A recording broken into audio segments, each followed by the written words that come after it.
Hello. हाँ जी sir. Hello Narendra जी। हाँ जी, हाँ जी सर।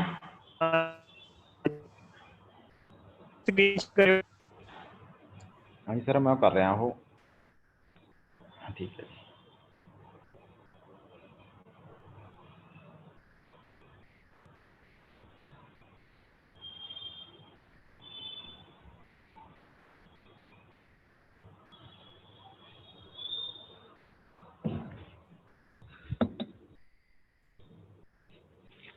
ठीक है जी। हाँ जी सर, हो गई जी।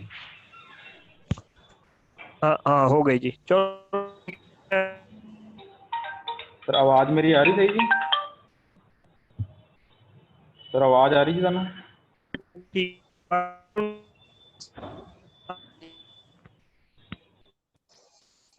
ठीक आ रही जी, बिल्कुल ठीक है। ठीक है जी। हाँ जी। तो मैं एडमिट करा लेना ही बात। ठीक है जी। हाँ ਤੇ ਤੁਸੀਂ ਜੋ ਇਹ ਹੋ ਜਾਏਗਾ ਤੁਹਾਨੂੰ ਪਤਾ ਲੱਗੇਗਾ ਜਾਂ ਜੋ हाँ जी। ਮੈਂ ਕਹਿ ਦਿੰਦਾ ਤੁਹਾਨੂੰ ਦੁਬਾਰਾ ਫਿਰ ਸਟਾਰਟ ਕਰ ਦਿਓ ਜੀ।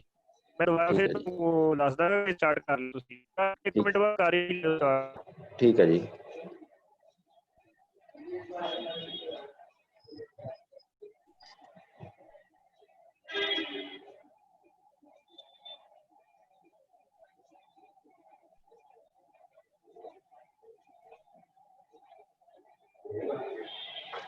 दरवाजा दरवाजा भेड़ दो, आवाज़ आ रही है।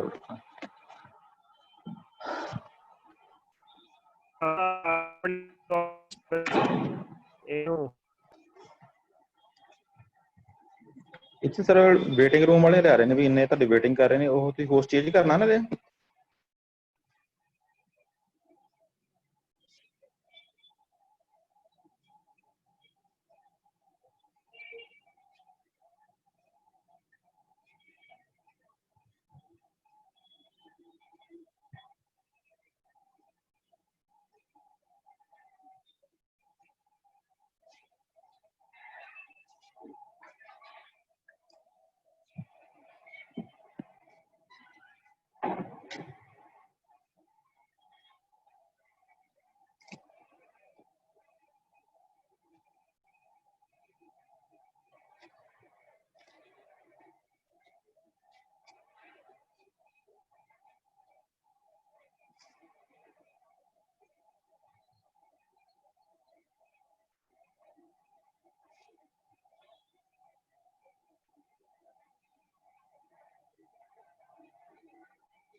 जी सर। कर लो जी, स्टार्ट कर लो जी। ठीक है सर, ठीक है जी। Okay sir, thank you. हाँ जी, myself Narendra Kumar, government IT Ludhiana as a electrician instructor. ਤੇ ਅੱਜ ਦਾ ਜੋ ਟੌਪਿਕ ਹੈ ਸਰ, ਆਵਾਜ਼ ਠੀਕ ਆ ਰਹੀ ਜੀ? ਜੋ ਅੱਜ ਦਾ ਟੌਪਿਕ ਹੈ 99th ਵੀਕ ਜੋ ਚੱਲ ਰਿਹਾ ਹੈਗਾ। हाँ जी हाँ जी, बिल्कुल ठीक है जी। ਓਕੇ ਓਕੇ ਸਰ, ਠੀਕ थोड़ा ਜਿਹਾ ਲਾਊਡ ਕਰ ਲਿਓ ਜਾਂ ਮਾਈਕ ਠੀਕ ਚੱਲ ਰਿਹਾ ਠੀਕ ਹੈ। ਠੀਕ ਹੈ ਜੀ। ਜੋ ਰਿਲੇਸ ਔਰ ਸਰਕਟ ਬ੍ਰੇਕਰਸ ਜੋ ਸਾਡੇ ਮੇਨ ਪਾਰਟ ਨੇ ਇਲੈਕਟ੍ਰਿਸਿਟੀ ਦੇ ਵਿੱਚ ਹੁੰਦੇ ਨੇ, ਪ੍ਰੋਟੈਕਸ਼ਨ ਡਿਵਾਈਸਿਸ ਨੇ, ਉਹਨਾਂ ਦੇ ਬਾਰੇ ਹੈ। ਤੇ ਇਹਦੇ ਵਿੱਚ ਸਾਡੇ ਕੋਲ ਸਟਾਰਟ ਕਰਦੇ ਹਾਂ। ਫਸਟ ਆਫ ਆਲ ਆਪਣੀ government IT Ludhiana Gill road the external view, gate the view ਹੈਗਾ ਆਪਣਾ। ਉਸ ਤੋਂ ਬਾਅਦ ਤੁਹਾਨੂੰ ਸਾਰਿਆਂ ਨੂੰ ਪਤਾ ਹੈ ਕਿ ਆਪਣਾ ਜਿਹੜਾ ਵਿਜਨ ਅਸੀਂ BGF ਹੋ ਰਹੇ ਹਾਂ ਵਰਚੁਅਲ ਜੋਬ ਫੇਅਰ, ਜੋ ਕਿ ITI ਲੁਧਿਆਣਾ ਨੇ ਸਟਾਰਟ ਕੀਤਾ ਹੈ ਪੰਜਾਬ ਲੈਵਲ ਤੇ। ਜਿਹਦੀ ਡਰਾਈਵ ਹੈਗੀ ਹੈ ਜੋਬ ਫੇਅਰ ਵਾਸਤੇ, ਜਿਹਦੇ ਵਿੱਚ ਕਿ ਐਮਪਲੋਇਰ ਔਰ ਕੈਂਡੀਡੇਟ ਜਿਹੜੇ ਨੇ ਪਾਰਟੀਸਪੇਟ ਕਰ ਸਕਦੇ ਨੇ।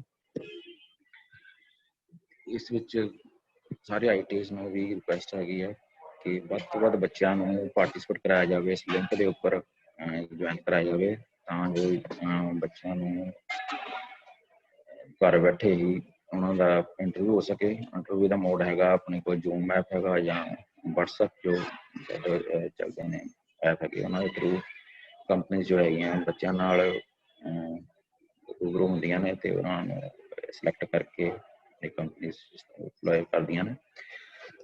ਸਾਰਿਆਂ ਨੂੰ ਰਿਕੁਐਸਟ ਹੈ ਕਿ ਵੱਧ ਤੋਂ ਵੱਧ ਇਸ ਡਰਾਈਵ ਦੇ ਵਿੱਚ ਪਾਰਟੀਸਪੇਟ ਕਰੋ। ਇਹ ਪਾਰਟੀਕੂਲਰਲੀ ਜਿਹੜੇ ਸਾਡੇ IT ਲੁਧਿਆਣਾ ਦੇ ਜੋ ਪ੍ਰਿੰਸੀਪਲ ਸਰ ਬਲਜਿੰਦਰ ਸਿੰਘ ਜੀ, ਉਹਨਾਂ ਨੇ ਕਾਫੀ ਮਿਹਨਤ ਨਾਲ ਇਸ ਚੀਜ਼ ਕਨਸੈਪਟ ਨੂੰ ਲਿਆਂਦਾ ਹੈਗਾ, ਜਿਹੜਾ ਕਿ ਈਜ਼ੀ ਕਨਸੈਪਟ ਹੈਗਾ। ਇਸ ਲੋਕਡਾਊਨ ਦੌਰਾਨ ਜਦੋਂ ਕਿ ਅਸੀਂ ਬਾਹਰ ਨਹੀਂ ਜਾ ਸਕਦੇ ਜਾਂ ਬੱਚੇ ਫੈਕਟਰੀ ਨਹੀਂ ਜਾ ਸਕਦੇ, ਬੈਟਰੀਆਂ ਵਾਲੇ ਬੱਚਿਆਂ ਨੂੰ ਅਪਰੋਚ ਨਹੀਂ ਕਰ ਸਕਦੇ, ਇੱਕ ਬਹੁਤ ਵਧੀਆ ਪਲੇਟਫਾਰਮ ਤਿਆਰ ਕੀਤਾ। ਸੋ ਸਭ ਤੋਂ ਵੱਧ ਮਿਹਨਤ ਜਿਹੜੇ ਇਸ ਕੰਮ 'ਚ ਹੈਗੀ ਹੈ ਬਲਜਿੰਦਰ ਸਿੰਘ ਜੀ ਪ੍ਰਿੰਸੀਪਲ IT ਲੁਧਿਆਣਾ, ਉਹਨੇ ਕਾਫੀ ਮਿਹਨਤ ਦੇ ਨਾਲ ਇਸ ਚੀਜ਼ ਡਰਾਈਵ ਨੂੰ ਚਲਾਇਆ ਹੋਇਆ, ਸਕਸੈਸਫੁਲ ਵੀ ਹੋ ਰਹੀ ਹੈ। ਤੇ ਸਾਰੇ ਇਸ ਨੂੰ ਮਿਲ ਕੇ ਵੱਧ ਤੋਂ ਵੱਧ ਬੱਚਿਆਂ ਨੂੰ ਜੁਆਇਨ ਕਰਾ ਕੇ ਸਕਸੈਸਫੁਲ ਬਣਾਓ, ਇਹ ਇੱਕ ਅਪੀਲ ਹੈਗੀ ਹੈ। ਸਭ ਤੋਂ ਪਹਿਲਾਂ ਜੋ ਸਾਡੇ ਕੋਲ ਕੰਪੋਨੈਂਟ ਯੂਜ਼ ਹੁੰਦੇ ਨੇ ਪ੍ਰੋਟੈਕਸ਼ਨ ਵਾਸਤੇ, ਸਰਕਟ ਬ੍ਰੇਕਰ ਆ ਔਰ ਰਿਲੇਅਰ ਨੇ। ਦੋਨੇ ਆਪਸ ਵਿੱਚ ਇੱਕ ਦੂਜੇ ਨਾਲ ਰਿਲੇਟਡ ਨੇ। ਬਗੈਰ ਰਿਲੇਅ ਦੇ ਸਰਕਟ ਬ੍ਰੇਕਰ ਆਪਰੇਟ ਨਹੀਂ ਹੋ ਸਕਦਾ, ਬਗੈਰ ਸਰਕਟ ਬ੍ਰੇਕਰ ਦੇ ਜਿਹੜੀ ਆ ਉਹ ਰਿਲੇਅ ਨਹੀਂ ਵਧੀਆ ਤਰੀਕੇ ਨਾਲ ਕੰਮ ਕਰ ਸਕਦੀ ਹੈ, ਜੋ ਉਸਦਾ ਕੰਮ ਹੈਗਾ। ਸੋ ਰਿਲੇਅ ਬੇਸਿਕਲੀ ਹੈ ਕੀ ਹੈ, ਇੱਕ ਰਿਲੇਅ ਇੱਕ ਐਲੀਮੈਂਟ ਹੈਗਾ। The relay is the element that sense the abnormal conditions in the circuit. ਦੇਖੋ ਨੋਰਮਲੀ ਜਦੋਂ ਅਸੀਂ ਕੋਈ ਸਰਕਟ ਨੂੰ ਔਨ ਕਰਦੇ ਹਾਂ, ਠੀਕ ਹੈ, ਉਸ 'ਚੋਂ ਇਲੈਕਟ੍ਰਿਸਿਟੀ ਪਾਸ ਹੋ ਰਹੀ ਹੈ, ਸਰਕਟ ਸਾਡਾ ਚੱਲ ਰਿਹਾ। ਅਬਨੋਰਮਲ ਕੰਡੀਸ਼ਨਸ ਹੁੰਦੀਆਂ ਨੇ ਜਦੋਂ ਕੋਈ ਫਾਲਟੀ ਕੰਡੀਸ਼ਨਸ ਹੁੰਦੀਆਂ, ਜਦੋਂ ਅਸੀਂ ਜਾਂ ਤਾਂ ਉਸਨੂੰ ਮੇਕ ਬ੍ਰੇਕ ਕਰਦੇ ਹਾਂ ਜਾਂ ਜੇ ਸਰਕਟ 'ਚੋਂ ਫਾਲਟ ਪੈ ਜਾਂਦਾ ਜਦੋਂ, ਤਾਂ ਉਸ ਨੂੰ ਆਟੋਮੈਟਿਕ ਉਸ ਨੂੰ ਬੰਦ ਕਰਨਾ ਹੁੰਦਾ। ਸੋ ਇਹ ਕਰਦਾ ਹੈਗਾ ਨੋਰਮਲ ਕੰਡੀਸ਼ਨ ਦੇ ਵਿੱਚ ਜੋ ਰਿਲੇਅ ਹੈਗੀ ਆ, ਜੋ ਸਰਕਟ ਦੇ ਜੋ ਹੈਗਾ ਨੋਰਮਲ ਕੰਡੀਸ਼ਨਸ ਨੂੰ ਸੈਂਸ ਕਰਦੀ ਹੈ ਤੇ ਕਮਾਂਡ ਦਿੰਦੀ ਹੈ ਸਰਕਟ ਬ੍ਰੇਕਰ ਨੂੰ। And commands the operation of circuit breaker. Circuit breaker ਜੋ ਹੈਗਾ ਉਸਨੂੰ ਕਮਾਂਡ ਦਿੰਦੀ ਹੈ। It interrupt the fault quantities. Fault quantities means ਕਿ ਕਰੰਟ ਹੈ, ਵੋਲਟੇਜ ਆ, ਐਕਟਿਵ ਪਾਵਰ ਆ, ਰਿਐਕਟਿਵ ਪਾਵਰ ਆ, ਜੋ ਵੀ ਇਸ ਚੀਜ਼ ਨੂੰ ਵੀ ਅਸੀਂ ਕੰਟਰੋਲ ਕਰ ਰਹੇ ਹਾਂ, ਉਸ ਕੁਆਂਟੀਟੀ ਨੂੰ ਇੰਟਰਪਟ ਕਰ ਦਿੰਦੀ ਹੈ, ਰੋਕ ਦਿੰਦੀ ਹੈ, ਜਿਹਦੇ ਨਾਲ ਕਿ ਜੋ ਸਰਕਟ ਬ੍ਰੇਕਰ ਹੈਗਾ ਉਹ ਉਹਦਾ ਟ੍ਰਿਪਿੰਗ ਸਿਸਟਮ ਜਿਹੜਾ ਮੈਕੈਨਿਜ਼ਮ ਹੈਗਾ ਉਹ ਟ੍ਰਿਪ ਕਰ ਜਾਂਦਾ, ਤੇ ਜਿਹੜਾ ਸਰਕਟ ਸਾਡਾ ਹੈਗਾ ਜੋ ਉਹਦੇ ਨਾਲ ਕੋਈ ਨੁਕਸਾਨ ਹੋ ਸਕਦਾ ਸੀਗਾ, ਕੋਈ ਅੱਗ ਲੱਗ ਸਕਦੀ ਸੀ ਜਾਂ ਕੋਈ ਸਾਡੇ ਅਪਲਾਂਸਸ ਜਿਹੜੇ ਹੈਗੇ ਉਹ ਸਾਰੇ ਉਹਨਾਂ ਦੀ ਪ੍ਰੋਟੈਕਸ਼ਨ ਵਾਸਤੇ ਇਸ ਤਰ੍ਹਾਂ ਨੂੰ ਟ੍ਰਿਪ ਕਰ ਦੇਗਾ ਤੇ ਇਹਨੂੰ ਬਚਾ ਲਏਗਾ। ਇਹਦੇ ਵਿੱਚ ਜੋ ਰਿਲੇਅ ਦੇ ਵਿੱਚ ਲੱਗੇ ਹੁੰਦੇ ਨੇ CT ਆਊਟਪੁੱਟ ਕਰੰਟ ਔਰ CT ਆਊਟਪੁੱਟ ਕਰੰਟ ਲੱਗੇ ਨੇ। ਬੇਸਿਕਲੀ ਹੈ ਕੀ ਹੈ ਇਹ CT ਔਰ ਜਿਹੜੇ CT ਨੇ ਇੰਸਟਰੂਮੈਂਟਲ ਡਿਵਾਈਸ ਨੇ, इंस्ट्रूमेंटेड डिवाइस ने है करंट ट्रांसफार्मर और वोल्टेज ट्रांसफार्मर।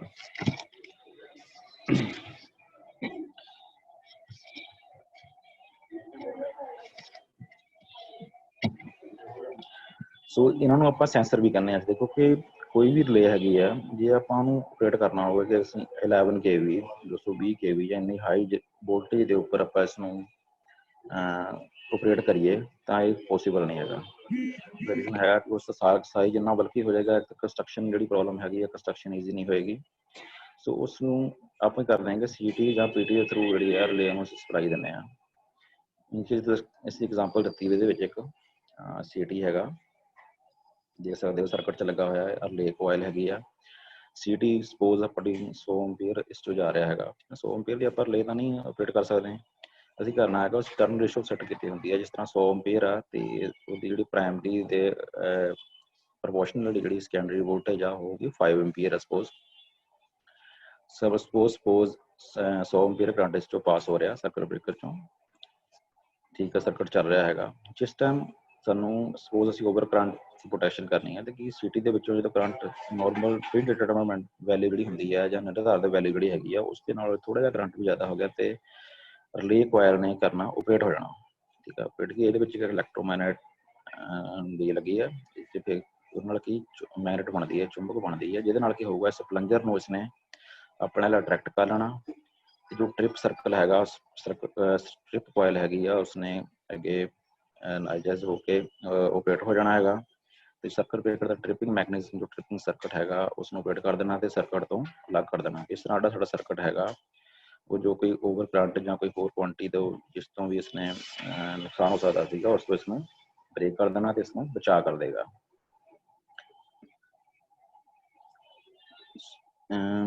ਇਹਦੇ ਵਿੱਚ ਆਉਂਦਾ bolting sending commands and tripping circuit breaker for operation in the accordance with the characteristic set in the relay and the value of time multiply setting। ਜਿਸ quantity ਨੂੰ ਅਸੀਂ operate ਕਰਨ ਵਾਸਤੇ ਰਿਲੇ ਲਗਾਈ ਹੈ ਅਸੀਂ ਉਸ ਕੁਆਂਟੀ ਨੂੰ ਸੈਂਸ ਕਰਕੇ ਸਰਕਟ ਬ੍ਰੇਕਰ ਨੂੰ ਟ੍ਰਿਪ ਕਰ ਦੇਣਾ ਹੈਗਾ। ਇਹਦੇ ਵਿੱਚ ਟਾਈਮ ਮਲਟੀਪਲਾਈ ਸੈਟਿੰਗ ਲੱਗੀ ਹੁੰਦੀ ਹੈ, ਇਹ ਕਿੰਨੇ ਟਾਈਮ ਬਾਅਦ ਟ੍ਰਿਪ ਹੋਣਾ ਚਾਹੀਦਾ ਉਹ ਬਕਾਇਦਾ ਜਿਹੜਾ ਟਾਈਮ ਵੀ ਸੈੱਟ ਕੀਤਾ ਹੁੰਦਾ ਹੈਗਾ।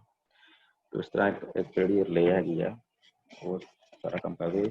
ਇਹ ਆਪਾਂ ਆਮ ਤੌਰ 'ਤੇ ਕਿਤੇ ਯੂਜ਼ ਕਰਦੇ ਹਾਂ ਟਰਾਂਸਮਿਸ਼ਨ ਲਾਈਨ ਦੀ ਪ੍ਰੋਟੈਕਸ਼ਨ ਵਾਸਤੇ, ਟਰਾਂਸਮਿਸ਼ਨ ਇਕਵਿਪਮੈਂਟਸ ਨੇ, सबस्टेशन इक्विपमेंट्स ने, जिस तरह के डिस्ट्रीब्यूशन वास्ते आप लै लीए ट्रांसफॉर्मर ने, CT PT ने, जो काफ़ी कॉस्टली होंगे ने सारे इंस्ट्रूमेंट्स बचाने वास्ते जो ले का उपयोग किया जाता।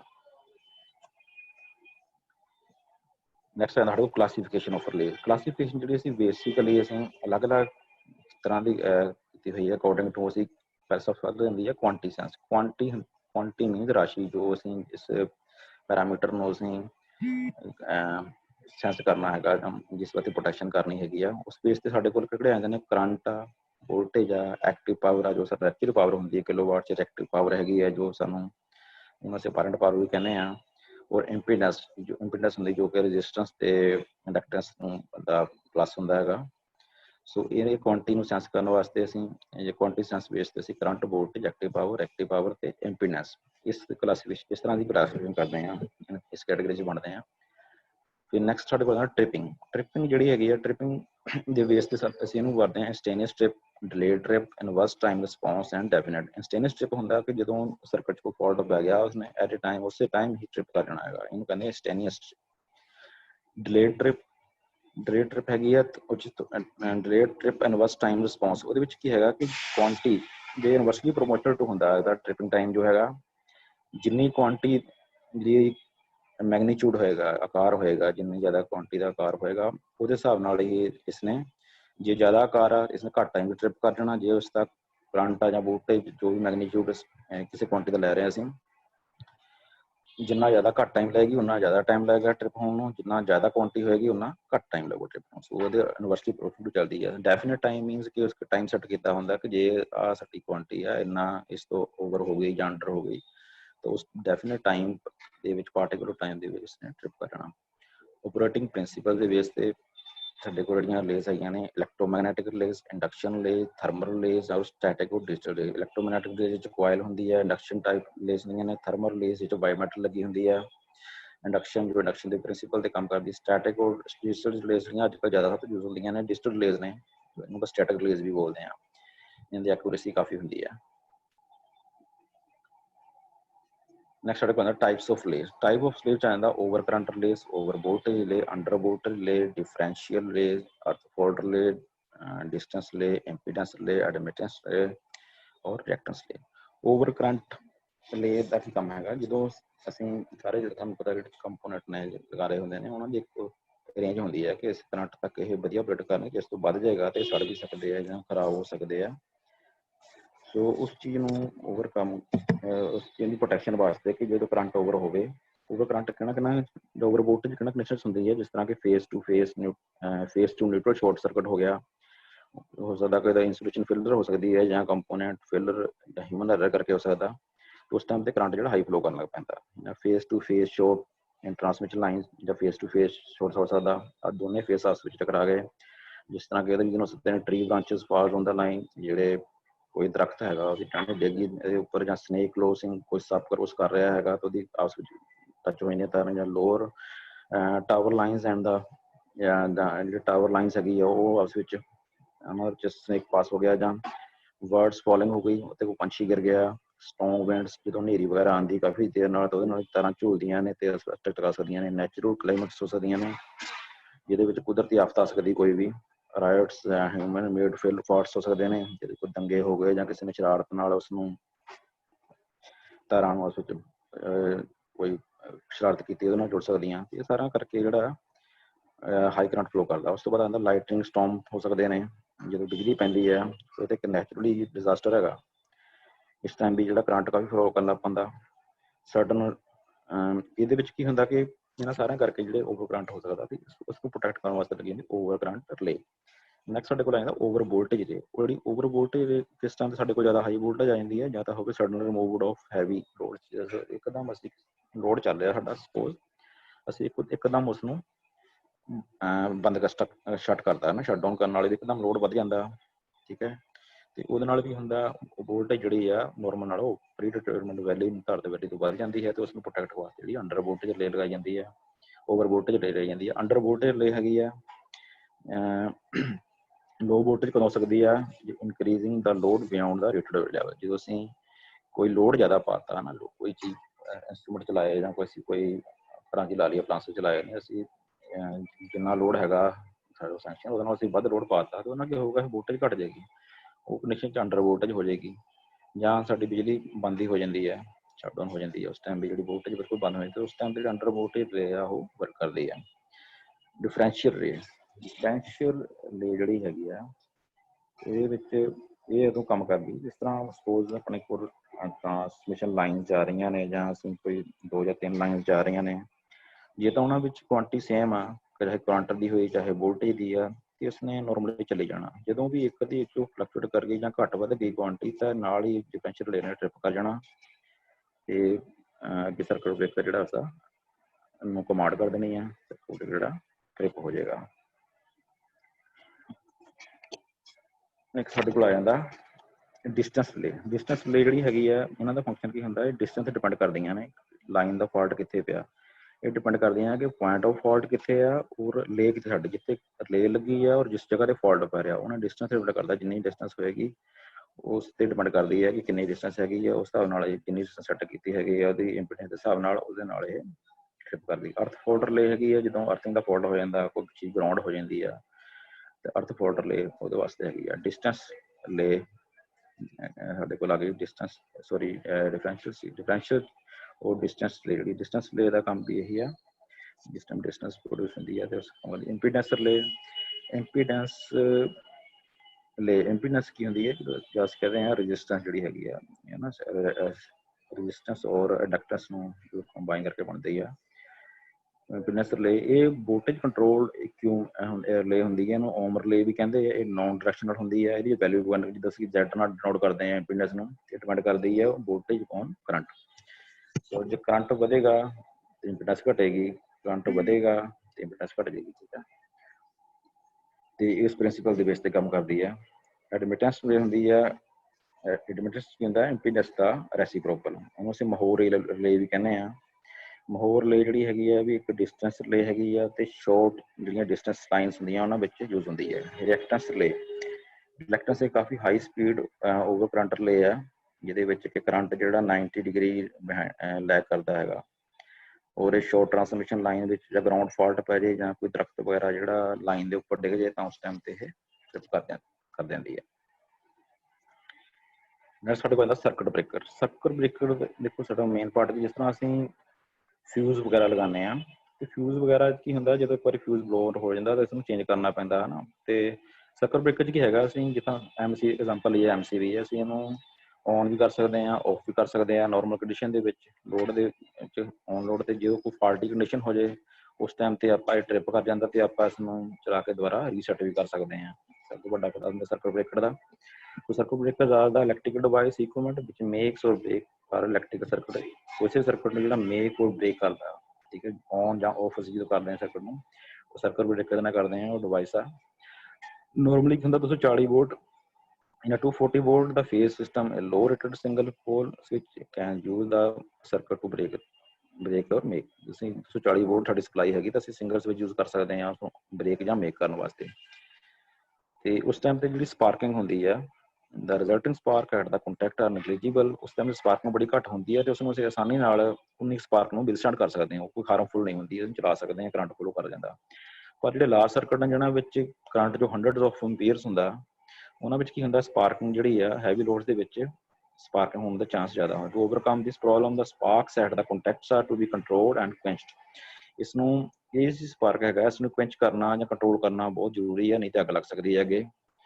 So when any load makes or break the equipment or device used to make or break circuit under control at the same time, ਉਸੇ ਟਾਈਮ ਤੇ ਇਸ ਨੂੰ ਰੋਕਣਾ, ਕੁਐਂਚ ਕਰਨਾ ਬਹੁਤ ਜ਼ਰੂਰੀ ਹੈ, ਨਹੀਂ ਤੇ ਸਾਡੇ ਜਿਹੜੇ ਸਰਕਟ ਨੂੰ ਅੱਗ ਵੀ ਲੱਗ ਸਕਦੀ ਹੈ।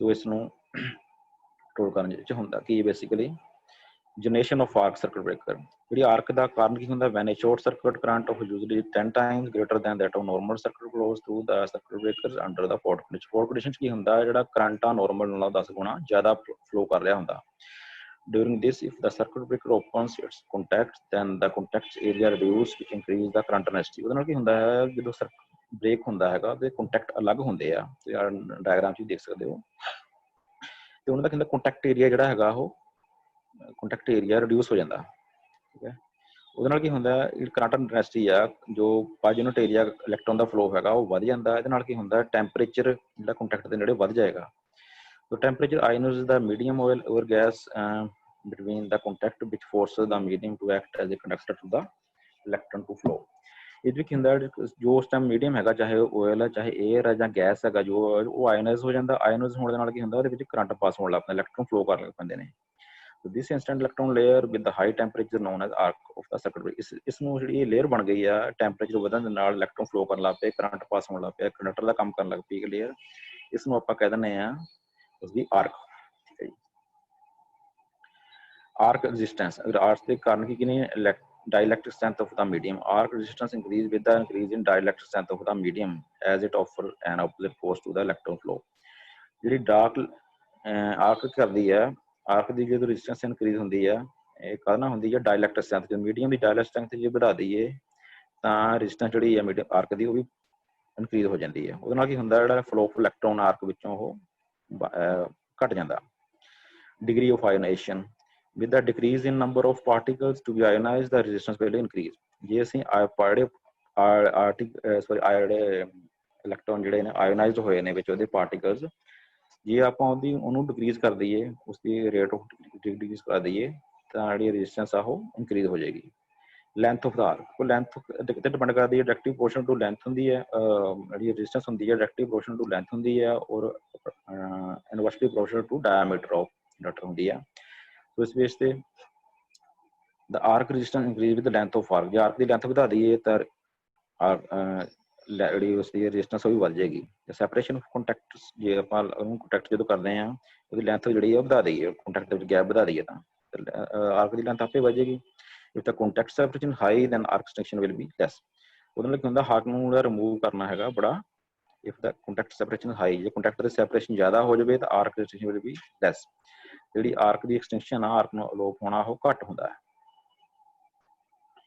Principle of arc extension principle ਕੀ ਕਹਿੰਦੇ ਨੇ ਗ੍ਰੇਟਰ ਡਾਇਲੈਕਟ੍ਰਿਕ ਸਟਰੈਂਥ ਅਸੀਂ ਆਰਕ ਨੂੰ ਕੁਐਂਚ ਕਿਸ ਤਰ੍ਹਾਂ ਕਰਦੇ ਕੁਐਂਚ ਕਰਨ ਵਾਸਤੇ ਗ੍ਰੇਟਰ ਡਾਇਲੈਕਟ੍ਰਿਕ ਸਟਰੈਂਥ ਦੈਨ ਦਾ ਰੀਸਟ੍ਰੈਕਿੰਗ ਵੋਲਟੇਜ ਰੀਸਟ੍ਰੈਕਿੰਗ ਵੋਲਟੇਜ ਹੁੰਦੀ ਹੈ ਜਿਸ ਟਾਈਮ ਅਸੀਂ ਕੰਟੈਕਟ ਨੂੰ ਸੈਪਰੇਟ ਹੁੰਦੇ ਨੇ ਜੇ ਉਹਦੇ ਵਿੱਚ ਕੁਝ ਪਾਰਟ ਰਹਿ ਜੇ ਆਰਕ ਦਾ ਤਾਂ ਕੀ ਹੁੰਦਾ ਉਹ ਦੁਬਾਰਾ ਵੋਲਟੇਜ ਜਨਰੇਟ ਹੋ ਸਕਦੀ ਹੈ ਉਸ ਨੂੰ ਅਸੀਂ ਬੋਲਦੇ ਹਾਂ ਰੀਸਟ੍ਰੈਕਿੰਗ ਵੋਲਟੇਜ ਤੇ ਜੇ ਅਸੀਂ ਕੀ ਕਰਨੀ ਹੈ ਜਿਹੜੀ ਡਾਇਲੈਕਟ੍ਰਿਕ ਸਟਰੈਂਥ ਹੈਗੀ ਆ ਉਸ ਨੂੰ ਰੀਸਟ੍ਰੈਕਿੰਗ ਵੋਲਟੇਜ ਨਾਲੋਂ ਜ਼ਿਆਦਾ ਰੱਖੀਏ ਤਾਂ ਅਸੀਂ ਆਰਕ ਨੂੰ ਕੁਐਂਚ ਕਰ ਸਕਦੇ ਹਾਂ faster rate of heat removal than the rate of heat generation ਜੇ ਹੀਟ ਜਨਰੇਸ਼ਨ ਜਿੰਨੀ ਹੋ ਰਹੀ ਹੈ ਜੇ ਉਹਦੇ ਨਾਲੋਂ ਅਸੀਂ ਹੀਟ ਰਿਮੂਵ ਕਰਨ ਦਾ ਰੇਟ ਵਧਾ ਦਈਏ ਉਹਦੀ ਗਤੀ ਵਧਾ ਦਈਏ ਤਾਂ ਵੀ ਜਿਹੜੀ ਆਰਕ ਕੁਐਂਚ ਹੋ ਸਕਦੀ ਹੈ ਮੈਥਡ ਦੀ ਜਗ੍ਹਾ ਵਾਈਲ ਲੈਂਥਨਿੰਗ ਦਾ ਗੈਪ ਜਦ ਅਸੀਂ ਗੈਪ ਵਧਾ ਦਈਏ ਕੰਟੈਕਟ ਦੇ ਵਿੱਚ ਕੂਲਿੰਗ ਦਾ ਆਰਕ ਨੂੰ ਕੂਲ ਕਰ ਦਈਏ insert medium of high dielectric strength ਜੋ ਹਾਈ ਡਾਇਲੈਕਟ੍ਰਿਕ ਸਟਰੈਂਥ ਮਟੀਰੀਅਲ ਕੋਈ ਹੈਗਾ ਜਿਸ ਤਰ੍ਹਾਂ ਫਾਰ ਐਗਜ਼ਾਮਪਲ ਵੈਕਿਊਮ ਹੈਗਾ ਜੇ ਆਪਾਂ ਉਹਦੇ ਵਿੱਚ ਇਨਸਰਟ ਕਰ ਦਿੰਦੇ ਹਾਂ ਤਾਂ ਉਸ ਟਾਈਮ ਤੇ ਜਿਹੜੀ ਆਰਕ ਆ ਉਹ ਕੁਐਂਚ ਹੋ ਸਕਦੀ ਹੈ ਉਸਨੂੰ ਐਕਸਟੈਂਡ ਕਰ ਸਕਦੇ ਹਾਂ types of circuit breaker types ਕਿਹੜੇ ਨੇ ਸਾਡੇ ਕੋਲ air circuit breaker oil circuit breaker vacuum circuit breaker sulfur hexafluoride circuit breaker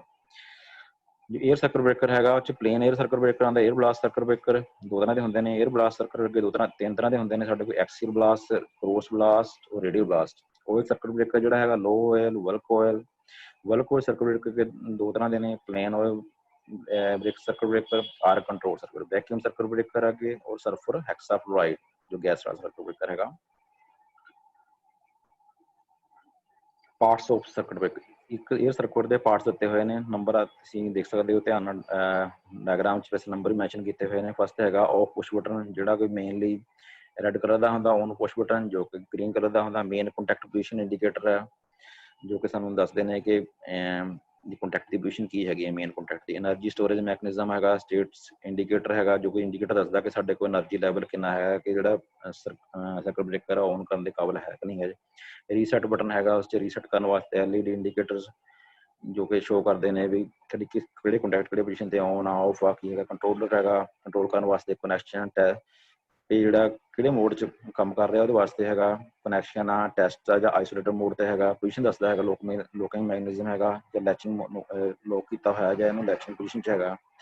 user ਪੈਡਲੌਕ ਲੋਕ ਲੱਗਾ ਹੁੰਦਾ, ਇਸਨੂੰ ਲੋਕ ਲਾਉਣ ਵਾਸਤੇ ਯੂਜ਼ਰ ਪੈਡਲੌਕ ਕੀਤਾ ਹੁੰਦਾ। 10 ਕਨੈਕਸ਼ਨ 10 ਨੰਬਰ ਤੇ ਹੈ connection test isolator position indication. ਇਹਦੀ ਇੰਡੀਕੇਸ਼ਨ ਵਾਸਤੇ ਵੀ ਇੰਡੀਕੇਟਰ ਲੱਗੇ ਹੋਏ ਨੇ, ਦੱਸਦੇ ਹੈਗੇ ਕਨੈਕਸ਼ਨ ਤੇ ਜਾਂ ਟੈਸਟ ਜਾਂ ਆਈਸੋਲੇਟਰ ਮੋਡ ਤੇ ਹੈਗਾ। Connection test isolator position indication contacts ਕਿ ਇਹ ਜਿਹੜੇ ਕੰਟੈਕਟ ਆਫ ਪੋਜੀਸ਼ਨ ਤੇ ਨੇ ਉਹ ਦੱਸਣ ਵਾਸਤੇ। ਨੇਮ ਪਲੇਟ ਹੈਗੀ ਆ, ਸਪੈਸੀਫਿਕੇਸ਼ਨ ਇਸ ਦੀਆਂ ਕਿਸ ਰੇਂਜ ਦਾ ਹੈਗਾ, ਕਿੰਨੀ ਕਪੈਸਿਟੀ ਹੈਗੀ ਇਸ ਦੀ, ਕਿਸ ਕੰਪਨੀ ਦਾ ਬਣਿਆ ਹੋਇਆ, ਨੇਮ ਪਲੇਟ ਤੇ ਦੱਸਿਆ ਹੁੰਦਾ। ਡਿਸਪਲੇ 13 ਨੰਬਰ ਤੇ ਹੈਗੀ ਆ, ਇਹ ਦੱਸਦੀ ਹੈ ਕਿ ਕਿਸ ਮੋਡ ਤੇ ਕੰਮ, ਕਿੰਨੀ ਵੋਲਟੇਜ ਆ, ਕਿੰਨਾ ਕਰੰਟ ਆ, ਜਾਂ ਸਾਰੇ ਜਿਹੜੇ ਪੈਰਾਮੀਟਰਸ ਉਹਨਾਂ ਨੂੰ ਡਿਸਪਲੇ ਕਰਦੀ ਹੈ। એનર્ਜੀ ਸਟੋਰੇਜ ਹੈਂਡਲ ਹੈਗਾ, ਜਿਸ ਟਾਈਮ ਤੇ ਕੀ ਹੁੰਦਾ ਇਹਦੀ ਜਿਹੜੀ ਅੰਦਰ એનર્ਜੀ ਆ ਘੱਟ ਹੁੰਦੀ ਤਾਂ ਸਾਨੂੰ ਹੈਂਡਲ ਨੂੰ ਆਪਰੇਟ ਕਰਨਾ ਪੈਂਦਾ। ਹਾਈਡਰੋ ਟੂ ਪ੍ਰੈਸ਼ਰ ਦੇ ਨਾਲ ਸਪਰਿੰਗ ਨੂੰ ਉਸ ਪੋਜੀਸ਼ਨ ਤੇ ਲਿਆਉਣਾ, એનર્ਜੀ ਲੈਵਲ ਸਹੀ ਲਿਆਉਣਾ ਪੈਂਦਾ ਤਾਂ ਕਿ ਜਿਹੜਾ ਉਸਨੂੰ ਔਨ ਕਰ। ਜਿੰਨਾ ਚਿਰ ਅਸੀਂ ਇਹਦਾ એનર્ਜੀ ਲੈਵਲ ਸਹੀ ਨਹੀਂ ਕਰਾਂਗੇ ਹੈਂਡਲ ਦੀ ਉਹਦੇ ਨਾਲ, ਉਹਨਾਂ ਚਿਰ ਦੁਬਾਰਾ ਇਹ ਔਨ ਨਹੀਂ ਹੋਏਗਾ।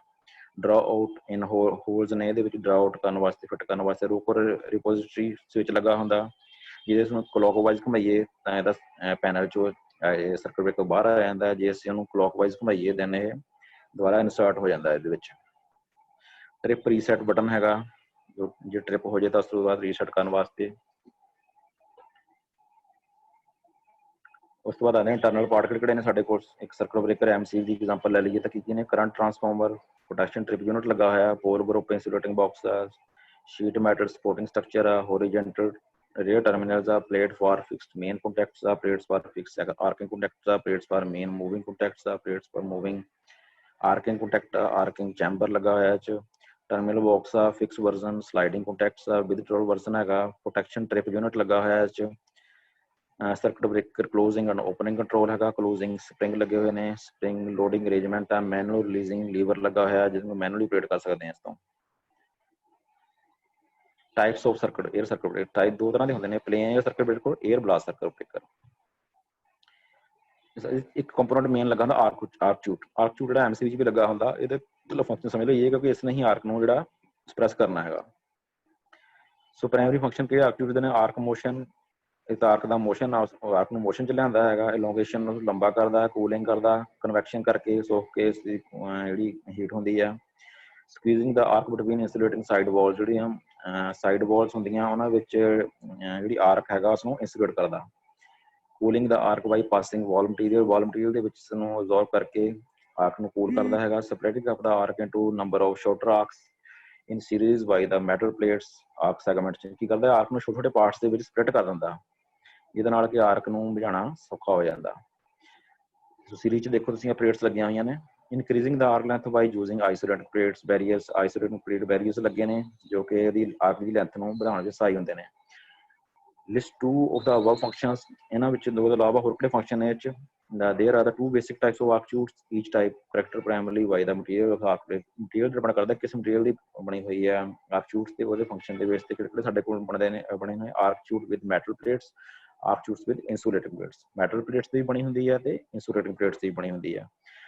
ਆਰਕ ਚੂਟ ਜਿਹੜੀ ਪ੍ਰੋਵਾਈਡ ਕਰਦੀ ਸੈਗਮੈਂਟੇਸ਼ਨ ਆਰਕ ਨੂੰ ਨੰਬਰ ਆਫ ਜੋ ਸ਼ਾਰਟਸ ਪੀਸਿਸ ਦੇ ਵਿੱਚ ਡਿਵਾਈਡ ਕਰ ਦਿੰਦੀ ਹੈ। One between the set of parallel plates ਹੈਗੀ ਉਹਦੇ ਵਿੱਚ ਇਸ ਨੂੰ ਵਨ ਕਰ ਦਿੰਦੀ ਹੈ। Metal plates are generally made of steel because its ferromagnetic properties that help to attract the arc. ਇਹ ਫੈਰਾਮੈਗਨੈਟਿਕ ਮਟੀਰੀਅਲ ਦੀ ਪਲੇਟਸ ਬਣੀਆਂ ਹੁੰਦੀਆਂ। ਫੈਰਾਮੈਗਨੈਟਿਕ ਮਟੀਰੀਅਲ ਕੀ ਹੁੰਦਾ ਹੈਗਾ ਜਿਹੜਾ ਕਿ ਕਿਸੇ ਵੀ ਆਇਰਨ ਪੀਸ ਨੂੰ ਜਾਂ ਕਿਸੇ ਕਰੰਟ ਪੀਸ ਨੂੰ ਅਲਾਰਮ ਨਾਲ ਅਟਰੈਕਟ ਕਰ ਦਿੰਦਾ ਆਪਣੇ ਤੋਂ। ਇਸ ਪ੍ਰੋਪਰਟੀ ਕਰਕੇ ਕੀ ਕਰਦਾ ਹੈਗਾ, ਹੈਲਪ ਟੂ ਅਟਰੈਕਟ ਦਾ ਆਰਕ ਨੂੰ ਅਟਰੈਕਟ ਕਰ ਲੈਂਦਾ ਆਪਣੇ ਨਾਲ। Keep it inside the stack ਦੇ ਵਿੱਚ ਰੱਖਦਾ ਹੈਗਾ ਟੇਕ ਦੇ ਕੇ ਤੇ ਹੋਰ ਇਸ ਨੂੰ ਫਿਰ ਬਾਅਦ ਚ ਰਿਮੂਵ ਕਰ ਦਿੰਦਾ। ਪਲੇਨ ਏਅਰ ਸਰਕਟ ਬ੍ਰੇਕਰ ਦੀ ਐਗਜ਼ਾਮਪਲ ਦਿੱਤੀ ਹੋਈ ਹੈ। ਦੇਖੋ ਇਹ 'ਚ ਹੈਗੇ ਨੇ ਮੂਵਿੰਗ ਕੰਟੈਕਟ ਆ, ਫਿਕਸ ਕੰਟੈਕਟ ਆ, ਆਰਕ ਪ੍ਰੋਡਿਊਸ ਦੇਖੋ ਹੋ ਰਹੀ ਹੈ ਔਰ ਇਹ 'ਚ ਆਰਕ ਸਪਲਿਟਰ ਲੱਗੇ ਹੋਏ ਨੇ, ਆਰਕ ਚੂਟ ਲੱਗੀ ਹੋਈ ਹੈ। So this circuit breaker is chamber is fitted surrounding the contact. The chamber is known as arc chute ਨੂੰ ਕਹਿੰਦੇ ਆ। ਆਰਕ ਚੂਟ ਦੀ ਆਪਾਂ ਪਹਿਲਾਂ ਵੀ ਗੱਲ ਕੀਤੀ ਹੈ। ਸੋ ਇਹ ਛੋਟੇ ਛੋਟੇ ਪੀਸਸ ਦੇ ਵਿੱਚ ਡਿਵਾਈਡ ਕਰ ਦਿੰਦਾ ਤੇ ਇਸ ਤਰ੍ਹਾਂ ਆਰਕ ਨੂੰ ਏਅਰ ਦੀ ਮਦਦ ਨਾਲ ਇਹ ਜੋ ਆਰਕ ਕੰਪੋਨੈਂਟ ਹੈਗਾ ਉਸ ਨੂੰ ਵੀ ਇਸ ਵਿੱਚੋਂ ਬਾਹਰ ਕੱਢ ਦਿੰਦਾ। The arc will split into the series arc and make it arc voltage higher than system voltage ਨਾਲੋਂ ਉਹਦੀ ਜਿਹੜੀ ਆਰਕ ਵੋਲਟੇਜ ਆ ਉਹ ਜ਼ਿਆਦਾ ਕਰ ਦਿੰਦਾ, ਜਿਹਦੇ ਨਾਲ ਕਿ ਆਰਕ ਜਿਹੜੀ ਆ ਜਲਦੀ ਸਪ੍ਰੈਸ ਹੋ ਜਾਂਦੀ ਆ।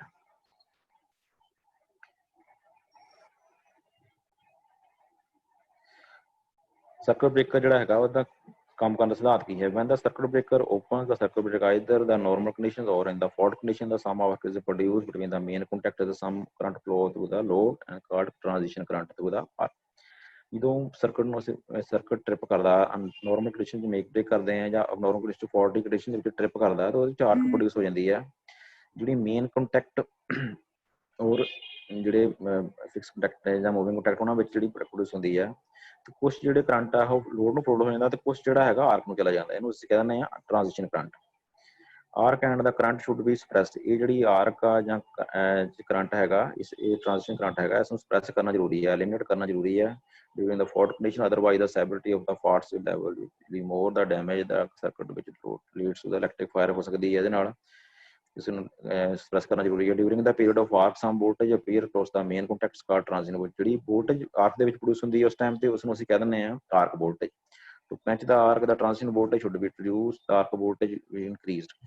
ਸੋ ਇਸ ਮੀਡੀਅਮ ਨੂੰ ਇਸ ਆਰਕ ਨੂੰ ਪੰਚ ਕਰਨ ਵਾਸਤੇ ਕੀ ਚਾਹੀਦਾ ਹੁੰਦਾ? ਟ੍ਰਾਂਜੀਸ਼ਨ ਵੋਲਟੇਜ ਜਿਹੜੀ ਆ ਉਹ ਰਿਡਿਊਸ ਹੋਣੀ ਚਾਹੀਦੀ ਆਰਕ ਵੋਲਟੇਜ ਨਾਲੋਂ, ਨੂੰ ਇਨਕਰੀਜ਼ ਕਰਕੇ। Minimum voltage required for the arc is called ਤੁਸੀਂ ਕਹਿੰਦੇ ਸੀ ਆਰਕ ਵੋਲਟੇਜ ਬੋਲਦੇ ਆ, ਜਿਹੜੀ ਕਿ ਸਾਨੂੰ ਘੱਟੋ ਘੱਟ ਵੋਲਟੇਜ ਚਾਹੀਦੀ ਹੈ ਆਰਕ ਨੂੰ ਮੈਟਨ ਕਰਨ ਵਾਸਤੇ। ਸੋ ਉਸ ਨੂੰ ਅਸੀਂ ਸਪਰੈਸ ਕਰਨਾ ਹੈਗਾ। ਉਸ ਕਿੱਦਾਂ ਸਪਰੈਸ ਕਰ ਸਕਦੇ ਹਾਂ? Arc voltage can increase by cooling or plasma by. ਅਸੀਂ ਜਿਹੜਾ 에ਅਰ ਪਲਾਜ਼ਮਾ ਆਰਕ ਦਾ ਹੈਗਾ ਉਸ ਨੂੰ ਕੂਲ ਕਰ ਸਕਦੇ ਹਾਂ, ਟੈਂਪਰੇਚਰ ਘਟਾ ਸਕਦੇ ਹਾਂ ਇਸਦਾ। The plasma reduce the more voltage will be required to maintain the arc. By splitting the arc into number of series in arc will be increase the arc voltage। ਇਹਨੂੰ split ਕਰ ਦਿੰਦੇ ਹਾਂ ਜਦੋਂ ਆਰਕ ਨੂੰ ਤੇ ਆਰਕ ਵੋਲਟੇਜ ਜਿਹੜੀ ਆਪਣੇ ਆਪ ਵੱਧ ਜਾਂਦੀ ਹੈ। Then arc voltage can increase by lengthening the arc path. ਜੋ ਉਸਦਾ ਰਸਤਾ ਹੈਗਾ ਆਰਕ ਦਾ ਜੋ ਉਸਨੂੰ ਵਧਾ ਦਈਏ ਤਾਂ ਵੀ ਜਿਹੜੀ ਹੈ ਰੈਜ਼ਿਸਟੈਂਸ ਵੱਧ ਜਾਊਗੀ ਆਰਕ ਦੀ ਤੇ ਜਿਹੜੀ ਆ ਵੋਲਟੇਜ ਆ ਆਰਕ ਵੋਲਟੇਜ ਇਨਕਰੀਜ਼ ਹੋ ਜਾਏਗੀ। ਸੋ ਕੁਝ ਸਰਕਟ ਬ੍ਰੇਕਰ ਦੇ ਵਿੱਚ ਡਬਲ ਕੰਟੈਕਟ ਲਗਾਏ ਹੁੰਦੇ ਨੇ। ਇੱਕ ਕੰਟੈਕਟ ਜਿਹੜਾ ਹੈਗਾ ਜਦੋਂ ਓਪਨ ਹੋਣ ਤੇ ਵੀ ਅਟੈਚ ਰਹਿੰਦਾ ਉਹਦੇ ਨਾਲ, ਜਿਹਦੇ ਨਾਲ ਕੀ ਹੁੰਦਾ arc contains main touch the arcing gets initiated when the arc contact is separated। ਉਸ ਤੋਂ ਬਾਅਦ ਕੀ ਹੁੰਦਾ ਟ੍ਰਾਂਜੀਸ਼ਨ ਵੋਲਟੇਜ ਹੈਗੀ ਆ ਰਿਡਿਊਸ ਹੋ ਜਾਂਦੀ ਹੈ। Application and the use of circuit breaker. ਇਹਦੀ ਕਿੱਥੇ ਕਿੱਥੇ ਵਰਤੋਂ ਹੁੰਦੀ ਹੈ? It use for protection of plants. ਜਿਹੜੇ ਪਲਾਂਟਸ ਲਗਾਏ ਹੁੰਦੇ ਨੇ ਉਹਨਾਂ ਵਿੱਚ ਯੂਜ਼ ਹੁੰਦੀ ਹੈ। It use for common protection of electrical machines.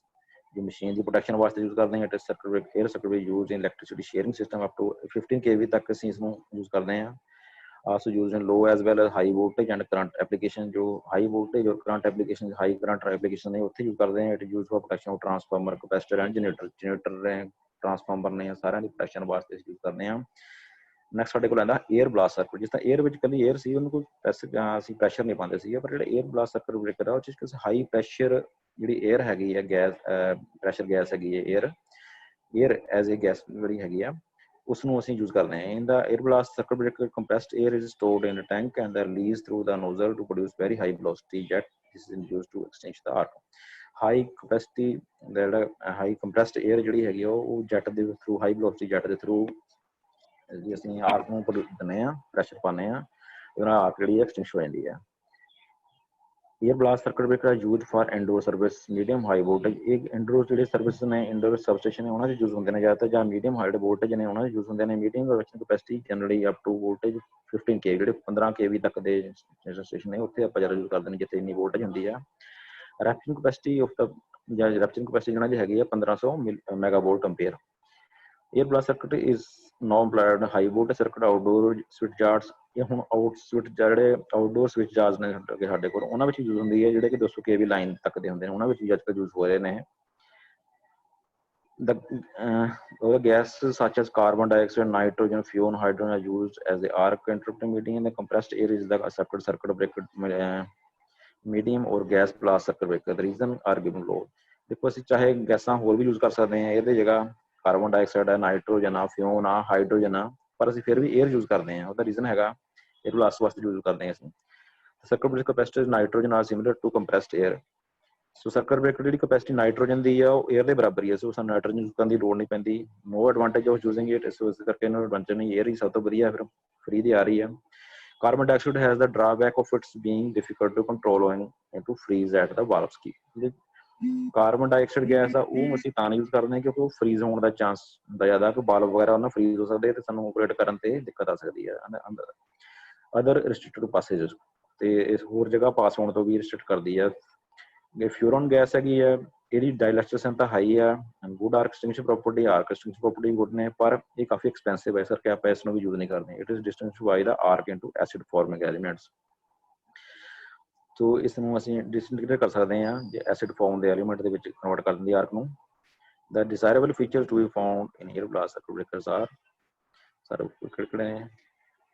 Air blast circuit breaker ਹੈਗਾ, ਦੇਖੋ ਇਹ ਆਰਕ ਚੈਂਬਰ ਲੱਗਾ ਹੋਇਆ, ਪਿਸਟਨ ਆ, ਕਲੋਜ਼ਿੰਗ ਸਪਰਿੰਗ ਹੈਗਾ, ਮੂਵਿੰਗ ਕੰਟੈਕਟ ਜਿਸ ਤਰ੍ਹਾਂ ਦੇਖੋ ਲੱਗਾ, 에ਅਰ ਵਾਲਵ ਲੱਗਾ ਹੋਇਆ, ਇਹ ਹਾਈ 에ਅਰ ਰਿਜ਼ਰਵੇਅਰ ਆ, ਜਿਸ 'ਚ ਗੈਸ ਜਿਹੜਾ ਸਿਲੰਡਰ ਜਿਹੜਾ ਉਸ ਵਿੱਚ ਕੰਪਰੈਸ ਕਰਕੇ ਰੱਖੀ ਹੋਈ ਹੈ, ਵਾਲਵ ਦੇ ਥਰੂ ਪ੍ਰੈਸ਼ਰਾਈਜ਼ ਕੀਤਾ ਜਾਂਦਾ ਇਹਨੂੰ। ਜਦੋਂ ਅਸੀਂ ਕੰਡਕਟਰ ਅਲੱਗ ਹੁੰਦੇ ਆ ਤੇ ਆਰਕ ਇਸ 'ਚੋਂ ਪ੍ਰੋਡਿਊਸ ਹੁੰਦੀ ਆ, ਉਸ ਆਰਕ ਨੂੰ ਕੀ ਕਰਦਾ ਨਾਲ ਹੀ ਜਿਹੜਾ 에ਅਰ ਵਾਲਵ ਹੈਗਾ ਉਹ ਆਪਰੇਟ ਹੋ ਜਾਏਗਾ ਤੇ ਸਾਡਾ ਜਿਹੜਾ ਕੰਪਰੈਸ਼ਰ ਸਿਸਟਮ ਚੱਲ ਪਏਗਾ ਤੇ ਆਰਕ ਨੂੰ ਆਰਕ ਔਰ ਆਰਕ ਜਿਹੜੇ ਪਾਰਟੀਕਲ ਦੋਨਾਂ ਨੂੰ ਬਾਹਰ ਕੱਢ ਦੇਗਾ। ਤੇ ਉਸ ਇੱਕ 'ਚ ਦੱਸਿਆ ਕਿ ਜਿਸ ਤਰ੍ਹਾਂ ਗੈਪ, ਕਿਉਂਕਿ ਇਹਨਾਂ ਵਿੱਚ ਗੈਪ ਜਿਹੜਾ ਬੜਾ ਘੱਟ ਹੁੰਦਾ, 1.75 ਨੋਰਮਲੀ ਹੁੰਦਾ ਇਹਦਾ ਜਿਹੜਾ 에ਅਰ ਦੇ ਜਿਹੜੇ ਕੰਟੈਕਟ ਹੁੰਦੇ ਨੇ। ਕੀ ਹੁੰਦਾ ਜਦੋਂ ਅਲੱਗ ਹੁੰਦੇ ਨੇ ਕੰਟੈਕਟ, ਉਹਨਾਂ ਵਿੱਚ ਕੀ ਚਾਂਸ ਹੁੰਦਾ ਕਿ ਦੁਬਾਰਾ ਜਿਹੜੀ ਵੋਲਟੇਜ ਜਨਰੇਟ ਨਾ ਹੋ ਜਾਏ, ਰੀਸਟੈਕਿੰਗ ਵੋਲਟੇਜ ਜਿਹੜੀ ਪ੍ਰੋਡਿਊਸ ਹੋ ਸਕਦੀ। ਸੋ ਉਸਨੂੰ ਸਪਰੈਸ ਕਰਨ ਵਾਸਤੇ ਕਿ ਉਹ ਵੋਲਟੇਜ ਹੀ ਖਤਮ ਕਰਤੀ ਜਾਵੇ, ਰੀਸਟੈਕਿੰਗ ਵੋਲਟੇਜ, ਉਹਦੇ ਵਾਸਤੇ ਇੱਕ ਸੀਰੀਜ਼ ਆਈਸੋਲੇਟਰ ਲਗਾਇਆ ਦੇਖੋ ਸਾਈਡ ਤੇ। ਇਹਦਾ ਕੰਮ ਕੀ ਹੈ, ਜਿਹੜੀ ਰੀਸਟੈਕਿੰਗ ਵੋਲਟੇਜ ਹੈਗੀ ਹੈ ਉਸਨੂੰ ਖਤਮ ਕਰ ਦਿੰਦਾ ਹੈ ਤੇ ਸਾਡੇ ਜਿਹੜੇ ਫਾਇਰ ਦੇ ਚਾਂਸ ਨਹੀਂ ਰਹਿੰਦੇ। When the photovoltaic tripping impulse is produced which causes the opening of air valve, air valve ਖੁੱਲ ਜਾਂਦਾ ਹੈ tripping fault ਦੇ ਟਾਈਮ ਤੇ ਜੋ tripping ਹੁੰਦੀ ਹੈ। Since the air valve connects the air reservoir and arcing chamber, a high pressure air enters the wrong chamber. Arcing chamber the air pushes away the moving contact against the spring pressure. Spring pressure ਦੇ ਨਾਲ ਜਿਹੜਾ pressure ਚੱਲ ਪੈਂਦਾ ਤੇ ਉਹਨੂੰ high ਰਿਜ਼ਰਵੇਅਰ ਜਿਹੜਾ high pressure gas apply ਹੋ ਜਾਂਦੀ ਹੈ। Moving contact is detected and the arc is stuck. ਆਰਕ ਜਿਹੜੀ ਸਟਕ ਹੋ ਜਾਂਦੀ ਹੈ, moving contact ਜੋ ਸੋ ਗਿਆ, ਠੀਕ ਹੈ। So at the same time, the high pressure voltage blast flow from the arcing and the take away the ionized gases along with it. So ionized gases or arcing particles ਉਹਨਾਂ ਨੂੰ ਵੀ ਨਾਲ take over ਕਰ ਦਿੰਦਾ, ਬਾਹਰ ਕੱਢ ਦਿੰਦਾ ਉਸ ਤੋਂ। Consequently, the arc is extinguished and the current flow is interrupted. ਇਸ ਤਰ੍ਹਾਂ ਜਿਹੜੀ ਆਰਕ ਬੰਦ ਹੋ ਜਾਂਦੀ ਤੇ ਕਰੰਟ ਫਲੋ ਬੰਦ ਹੋ ਜਾਂਦਾ। ਸੋ ਆਹ ਗੱਲ ਕੀਤੀ ਸੀ ਜਿਹੜਾ ਆਪਾਂ ਕਿ ਗੈਪ ਘੱਟ ਹੁੰਦਾ 1.75 ਦਾ, ਜਿਹਦੇ ਕਰਕੇ ਚਾਂਸ ਹੁੰਦੇ ਨੇ, ਇਹਦੇ ਕਰਕੇ ਆਪਾਂ ਲਗਾਇਆ ਹੈ ਇਹਦੇ ਵਿੱਚ ਰੀਸਟੈਕਿੰਗ ਵੋਲਟੇਜ ਨੂੰ ਖਤਮ ਕਰਨ ਵਾਸਤੇ ਆਈਸੋਲੇਟਰ ਲਗਾਇਆ ਗਿਆ। Air blast circuit breaker, air blast circuit breaker ਦੇ ਟਾਈਪਸ ਕਿਹੜੇ ਨੇ? 에ਅਰ ਬਲਾਸਟ ਸਰਕਟ ਬ੍ਰੇਕਰ ਜਿਹੜਾ ਹੈਗਾ ਮੇਨਲੀ ਕਿਹੜਾ ਨੇ, 에ਅਰ ਬਲਾਸਟ ਜਿਹੜੀ 에ਅਰ ਬਲਾਸਟ ਨਾਲ ਅਸੀਂ ਕਰਦੇ ਕੁਐਂਚਿੰਗ ਬੀਡਿੰਗ ਕੀ ਹੈਗਾ 에ਅਰ ਬਲਾਸਟ। ਸੋ ਇਹਦੇ ਵਿੱਚ ਕੀ ਕਰਦੇ ਹਾਂ ਅਸੀਂ, ਇਹ ਦੋ ਤਿੰਨ ਤਰ੍ਹਾਂ ਦੇ ਆਮ ਕੈਟਾਗਰੀ 'ਚ ਵੰਡਿਆ ਗਿਆ ਇਹਨੂੰ। ਇਹਦੇ ਵਿੱਚ ਤੇ ਜੋ ਅਸੀਂ ਇਹਨੂੰ 에ਅਰ ਬਲਾਸਟ ਸਟ੍ਰਾਈਕ ਕਰਦੇ ਹਾਂ, ਜਦੋਂ ਇਹਨੂੰ ਅਪਲਾਈ ਕਰਦੇ ਹਾਂ, ਉਸ ਦੇ ਆਧਾਰ ਤੇ ਇਹ ਤਿੰਨ ਚੀਜ਼ਾਂ 'ਚ ਵੰਡਿਆ ਗਿਆ। ਇੱਥੇ ਹੈਗਾ ਨਾ axial blast air circuit breaker, cross blast air circuit breaker, radial blast circuit breaker. Axial ਹੁੰਦਾ ਜਿਸ ਤਰ੍ਹਾਂ ਅਸੀਂ ਪਾਣੀ ਪਾਈਪ 'ਚੋਂ ਜਾ ਰਿਹਾ ਤਾਂ ਉਹ ਕਿਹੜੀ ਪੋਜੀਸ਼ਨ ਨਾਲ ਉਸਦੀ ਜਿਸ ਸਾਈਡ ਨੂੰ ਪਾਈਪ ਹੈਗੀ ਉਸੇ ਦੇ ਅਲੋਂਗ ਸਾਈਡ ਜਿਹੜੀ ਹੈਗੀ ਆ ਉਹਦੇ ਵੱਲ ਨੂੰ ਪਾਣੀ ਜਾ ਰਿਹਾ ਤਾਂ ਉਹ ਐਕਸੀਅਲ ਬਲਾਸਟ ਹੋ ਗਈ। ਇਸੇ ਤਰ੍ਹਾਂ ਜਿਹੜਾ ਐਕਸੀਅਲ ਬਲਾਸਟ ਹੈਗਾ, ਜਿਸ ਸਾਈਡ ਨੂੰ ਆਰਕ ਹੈਗੀ ਉਸ ਸਾਈਡ ਨੂੰ ਅਸੀਂ ਜਿਹੜਾ ਬਲਾਸਟ ਅਪਲਾਈ ਕਰਦੇ ਹਾਂ ਉਹਨੂੰ ਕਹਿੰਦੇ ਹਾਂ axial blast. Cross blast circuit ਹੁੰਦਾ ਜੋ 90 ਪਰਪੈਂਡੀਕੂਲਰ ਸਾਈਡ ਤੋਂ ਅਸੀਂ ਉਸਦੇ ਕ੍ਰੋਸ ਆਰ ਪਾਰ ਜਿਹੜਾ ਆਰਕ ਦੇ ਅਪਲਾਈ ਕਰੀਏ ਤਾਂ ਉਸਨੂੰ ਅਸੀਂ ਕਹਿ ਦਿੰਦੇ ਹਾਂ cross blast air circuit breaker. Radial blast circuit breaker ਹੈਗਾ ਜਿਹਦੇ ਵਿੱਚ ਅਸੀਂ ਇਹਨੂੰ ਡਬਲ ਕ੍ਰੋਸ ਸਰਕਟ ਬ੍ਰੇਕਰ ਵੀ ਕਹਿੰਦੇ ਹਾਂ, ਕਿ ਦੋਨੇ ਸਾਈਡ ਤੋਂ ਦੋ ਕੰਟੈਕਟ ਨੇ ਤਾਂ ਉਹਨਾਂ ਨੂੰ ਅਸੀਂ ਇੱਕ 에ਅਰ ਬਲਾਸਟ ਅਪਲਾਈ ਕਰਦੇ ਹਾਂ, ਕਹਿੰਦੇ ਸੀ radial blast air circuit breaker. Advantage ਕੀ ਨੇ 에ਅਰ ਬਲਾਸਟ ਸਰਕਟ ਦੇ? ਐਡਵਾਂਟੇਜ ਨੇ 에ਅਰ ਬਲਾਸਟ ਸਰਕਟ ਵਿੱਚ used where the frequent operation is required because its lesser arc energy, ਕਿਉਂਕਿ ਆਰਕ ਐਨਰਜੀ ਘੱਟ ਹੁੰਦੀ ਹੈ। ਜਿੱਥੇ ਅਸੀਂ ਜ਼ਿਆਦਾ ਫ੍ਰੀਕੁਐਂਟ ਬਾਰ-ਬਾਰ ਆਪਰੇਟ ਸਰਕਟ ਬ੍ਰੇਕਰ ਸਾਡਾ ਆਪਰੇਟ ਹੁੰਦਾ ਹੈਗਾ ਉੱਥੇ ਜ਼ਿਆਦਾ ਯੂਜ਼ਫੁਲ ਹੈ। The risk of fire due to the oil is limited in the air blast circuit breaker. ਇਹਦੇ ਵਿੱਚ ਆਇਲ ਯੂਜ਼ ਨਹੀਂ ਹੋ ਰਿਹਾ, ਇਕੱਲੀ 에ਅਰ ਯੂਜ਼ ਹੋ ਰਹੀ, ਇਸ ਕਰਕੇ ਫਾਇਰ ਦਾ ਰਿਸਕ ਨਹੀਂ ਹੈਗਾ। ਆਰਕ ਕੁਐਂਚਿੰਗ ਇਜ਼ ਮੱਚ ਫਾਸਟਰ, ਜਿਹੜੀ ਆਰਕ ਦੀ ਕੁਐਂਚਿੰਗ ਹੈਗੀ ਆ ਉਹ ਕਾਫੀ ਤੇਜ਼ੀ ਨਾਲ ਜਿਹੜੀ ਆਰਕ ਨੂੰ ਬੁਝਾਉਂਦੀ ਹੈ, ਫਾਸਟ ਹੁੰਦੀ ਹੈ। Air blast circuit breaker smaller in size ਛੋਟੇ ਹੁੰਦੇ ਆ ਬਿਕੋਜ਼ ਦਾ ਆਰਕ ਕਿਉਂਕਿ ਆਰਕ ਜਿਹੜਾ ਫਾਸਟ ਆਰਕ ਕੁਐਂਚਿੰਗ ਕਰਕੇ ਇਹਦਾ ਸਾਈਜ਼ ਵੀ ਛੋਟਾ ਹੁੰਦਾ।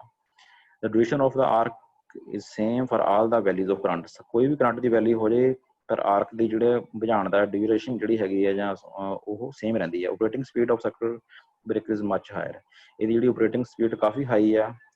Stability of the operation high because of speed operation, ਇਹਦੀ ਸਟੇਬਿਲਿਟੀ ਵੀ ਬਹੁਤ ਵਧੀਆ ਹੈਗੀ ਆ ਹਾਈ ਸਪੀਡ ਆਪਰੇਸ਼ਨ ਕਰਕੇ। ਰਿਕੁਆਇਰ ਲੈਸ ਮੇਨਟੇਨੈਂਸ, ਇਹਦੀ ਮੇਨਟੇਨੈਂਸ ਜਿਹੜੀ ਆ ਘੱਟ ਹੈਗੀ ਆ। ਡਿਸਐਡਵਾਂਟੇਜ ਕੀ ਹੈਗੇ ਨੇ? Additional air supplies plants require additional maintenance. ਜਿਹਦੇ ਵਿੱਚ ਦੇਖੋ ਸਾਨੂੰ ਅਲੱਗ ਤੋਂ ਇੱਕ ਕੰਪਰੈਸ਼ਰ ਸਿਸਟਮ ਵਾਲਵ ਸਿਸਟਮ ਲਗਾਉਣਾ ਪੈਂਦਾ, ਜਿਹਦੇ ਵਿੱਚ ਸਾਨੂੰ 에ਅਰ ਵੀ ਪ੍ਰੋਪਰ ਮੇਨਟੇਨ ਰੱਖਣੀ ਪੈਂਦੀ ਹੈ। ਸੋ ਇਸ ਕਰਕੇ ਥੋੜੀ ਕੋਸਟ ਇਹਦੀ ਐਡੀਸ਼ਨਲ ਮੇਨਟੇਨੈਂਸ ਜਿਹੜੀ ਵੱਧ ਜਾਂਦੀ ਹੈ। It require high capacity air compressor, ਇਹਦੇ ਵਿੱਚ 에ਅਰ ਕੰਪਰੈਸ਼ਰ ਕਾਫੀ ਹਾਈ ਕੈਪੈਸਿਟੀ ਦਾ ਚਾਹੀਦਾ। There is chance of air pressure leakage, ਇਹਦੇ ਵਿੱਚ 에ਅਰ ਲੀਕੇਜ ਦੇ ਚਾਂਸ ਵੀ ਕਾਫੀ ਹੁੰਦੇ ਨੇ। ਸੋ ਉਹਨੂੰ ਵੀ ਪ੍ਰੋਟੈਕਟ ਕਰਨਾ ਪੈਂਦਾ। There is the chance of high restriking voltage. Restriking voltage ਪਹਿਲਾਂ ਗੱਲ ਕੀਤੀ ਕਿ ਕਾਫੀ ਚਾਂਸ ਹੁੰਦੇ ਨੇ ਇਹਦੇ 'ਚ ਜਾਂਦੇ। So and current chopping. Current chopping means ਕਿ ਜਦੋਂ ਕਰੰਟ ਸਾਡਾ 0 to 180 ਡਿਗਰੀ ਜਾਂ ਇਸ ਪੋਜੀਸ਼ਨ 'ਤੇ ਆਉਣਾ ਹੁੰਦਾ, ਉਸ ਤੋਂ ਪਹਿਲਾਂ ਇੱਕ ਵਾਰੀ ਇਹ ਸਟ੍ਰਿਕਟ ਹੋ ਜਾਂਦਾ, ਠੀਕ ਹੈ ਨਾ। ਮਤਲਬ ਉਸ ਪੋਜੀਸ਼ਨ ਦੇ ਵਿੱਚ ਕੀ ਆ, ਜੇ ਕਰੰਟ ਚੋਪਿੰਗ ਹੋ ਗਈ ਜਾਂ ਰੀਸਟੈਕਿੰਗ ਵੋਲਟੇਜ ਹੋ ਗਈ ਤਾਂ ਜਿਹੜੀ ਦੁਬਾਰਾ ਤੋਂ ਜਿਹੜੀ ਆਰਕਿੰਗ ਪ੍ਰੋਡਿਊਸ ਹੋ ਸਕਦੀ ਹੈ, ਠੀਕ ਹੈ। ਉਸ ਨੂੰ ਕਹਿੰਦੇ ਹਾਂ ਅਸੀਂ ਕਰੰਟ ਚੋਪਿੰਗ ਹੈ, ਰੀਸਟੈਕਿੰਗ voltage. The air has relatively low arc extinction property than oil ਨਾਲੋਂ ਜਿਹੜੀਆਂ ਆਰਕ ਐਕਸਟੈਂਸ਼ਨ ਪ੍ਰੋਪਰਟੀ ਅੱਗ ਨੂੰ ਬੁਝਾਉਣ ਦੀਆਂ, ਆਰਕ ਨੂੰ ਬੁਝਾਉਣ ਦੀਆਂ ਪ੍ਰੋਪਰਟੀਜ਼ ਆ ਇਹਦੇ ਵਿੱਚ ਘੱਟ ਹੁੰਦੀਆਂ, ਲੋਅਰ ਨੇ ਐਜ਼ ਕੰਪੇਅਰ ਟੂ ਓਇਲ ਨਾਲ। ਬਲਕ ਓਇਲ ਸਰਕਟ ਬ੍ਰੇਕਰ ਕੇ ਸਾਡੇ ਕੋਲ ਆ ਗਿਆ ਬਲਕ ਓਇਲ। ਬਲਕ ਓਇਲ ਦੇ ਵਿੱਚ ਕੀ ਆ ਗਿਆ ਸਾਡੇ ਕੋਲ, ਅਸੀਂ ਟਰਾਂਸਫਾਰਮਰ ਓਇਲ ਯੂਜ਼ ਕਰਦੇ ਹਾਂ ਕੁਇੰਚਿੰਗ ਮੀਡੀਅਮ ਦੇ ਵਾਸਤੇ, ਠੀਕ ਹੈ। ਬੇਸਿਕਲੀ ਟਰਾਂਸਫਾਰਮਰ ਓਇਲ ਹੁੰਦਾ ਇਹ, ਜੋ ਕਿ ਰਿਫਾਈਨ ਕੀਤਾ ਹੁੰਦਾ ਕਰੂਡ ਓਇਲ ਤੋਂ।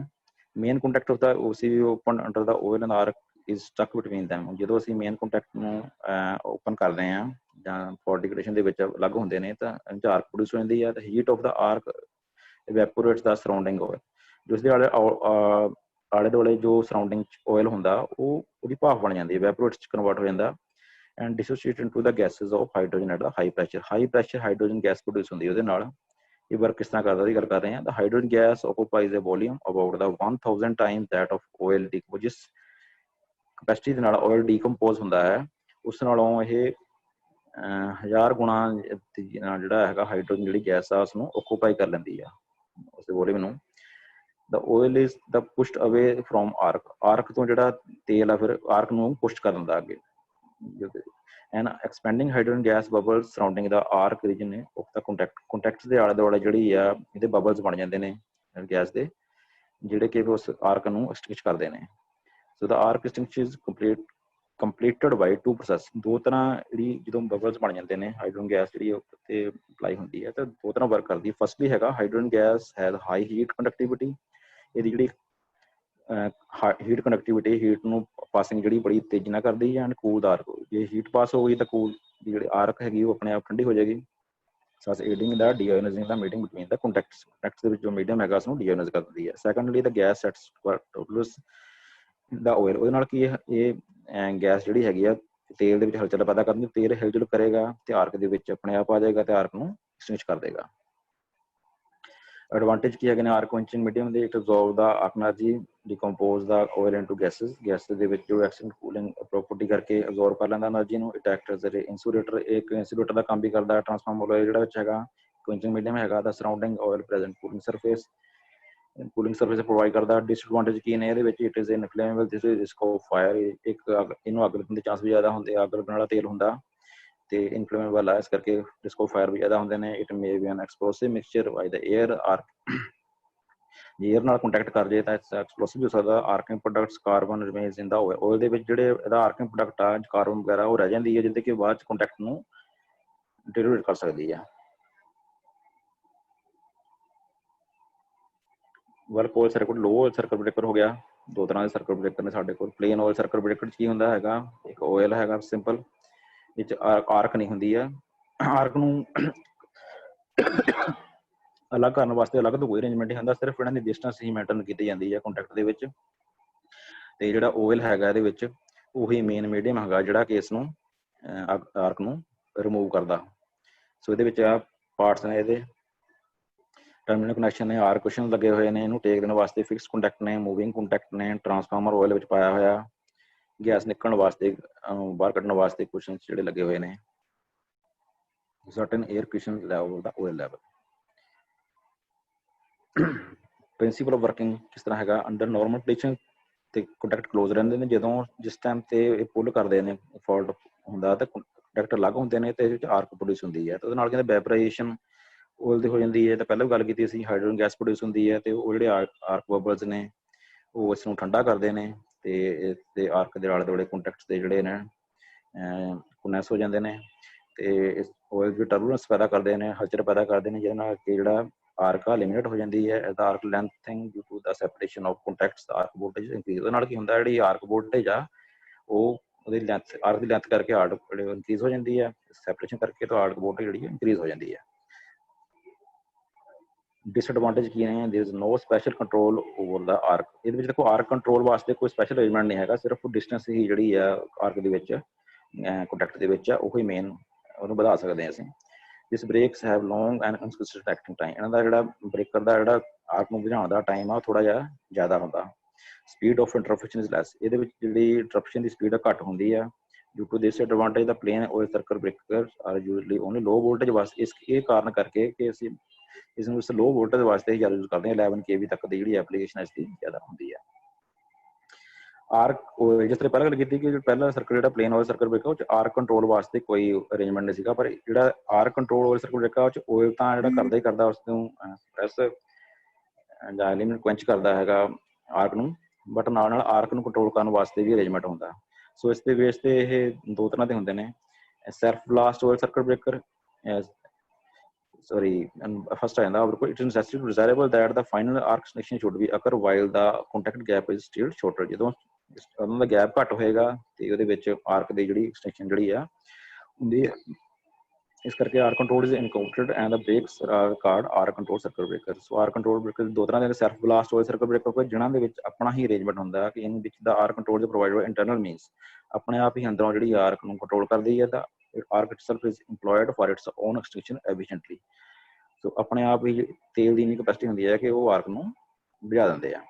ਫੋਰਸ ਬਲਾਸਟ ਇਹ ਸਰਕਟ ਹੈਗਾ ਜੀ ਸਾਨੂੰ ਮਕੈਨੀਕਲ ਅਰੇਂਜਮੈਂਟ ਜਿਸ ਤਰ੍ਹਾਂ ਅਸੀਂ ਕਰਦੇ ਹਾਂ ਬਾਹਰੋਂ ਉਸ ਨੂੰ ਕੰਟੈਕਟ ਨੂੰ ਵੀ ਪਿੱਛੇ ਹਟਾਉਣ ਵਾਸਤੇ ਔਰ ਆਰਕ ਨੂੰ ਮੂਵ ਕਰਨ ਵਾਸਤੇ ਸਾਨੂੰ ਮਕੈਨੀਕਲ ਅਰੇਂਜਮੈਂਟ ਵੀ ਐਕਸਟਰਨਲ ਅਰੇਂਜਮੈਂਟ ਕਰਨਾ ਪੈਂਦਾ ਸਰਕਟ ਬ੍ਰੇਕਰ ਦੇ ਬਾਹਰ, ਜੋ ਕਿ ਇਸ ਆਰਕ ਨੂੰ ਐਕਸਪ੍ਰੈਸ ਕਰ ਸਕਦਾ ਹੈ। ਇਹਨੂੰ ਕਹਿੰਦੇ ਸੀ force blast oil circuit breaker.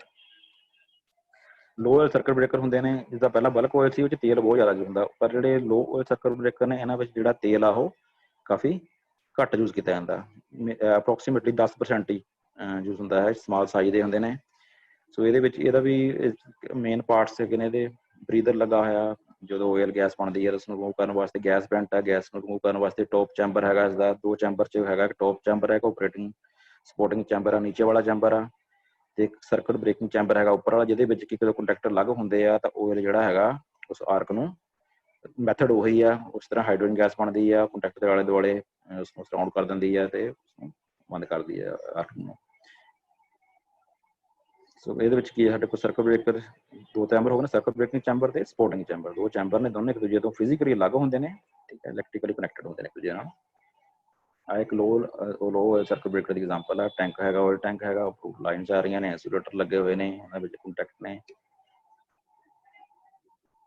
Construction supporting chamber ਜਿਹੜਾ ਅਸੀਂ ਕਹਿੰਦੇ ਨੀਚੇ ਵਾਲਾ ਪੋਰਸ਼ਨ ਆ ਉਹਨੂੰ ਕਹਿੰਦੇ ਅਸੀਂ ਸਪੋਰਟਿੰਗ ਚੈਂਬਰ, ਜਿਹਦੇ ਵਿੱਚ ਤੇਲ ਭਰਿਆ ਹੁੰਦਾ ਉੱਪਰ ਵਾਲੇ ਹਿੱਸੇ 'ਚ ਵੀ ਆ, ਪਰ ਜਿਹੜਾ ਨੀਚੇ ਵਾਲਾ ਤੇਲ ਆ ਉਹਦੇ ਹਿੱਸਾ ਹੈਗਾ ਉਹਦੇ ਵਿੱਚ ਵੀ ਤੇਲ ਹੁੰਦਾ ਹੈ। ਸਰਕਟ ਬ੍ਰੇਕਰ ਚੈਂਬਰ 'ਚ ਫਿਕਸ ਕੰਟੈਕਟ ਹੁੰਦੇ ਨੇ, ਮੂਵਿੰਗ ਕੰਟੈਕਟ, ਟਰਬੂਲੇਟਰ ਹੁੰਦਾ ਜਿਹੜਾ ਕਿ ਤੇਲ 'ਚ ਹਲਚਲ ਪੈਦਾ ਕਰਦਾ, ਜਿਹਦੇ ਨਾਲ ਕਿ ਆਰਕਿੰਗ ਈਜ਼ੀਲੀ ਨਿਕਲ ਕੇ ਰਿਮੂਵ ਹੋ ਜਾਂਦੀ ਹੈ।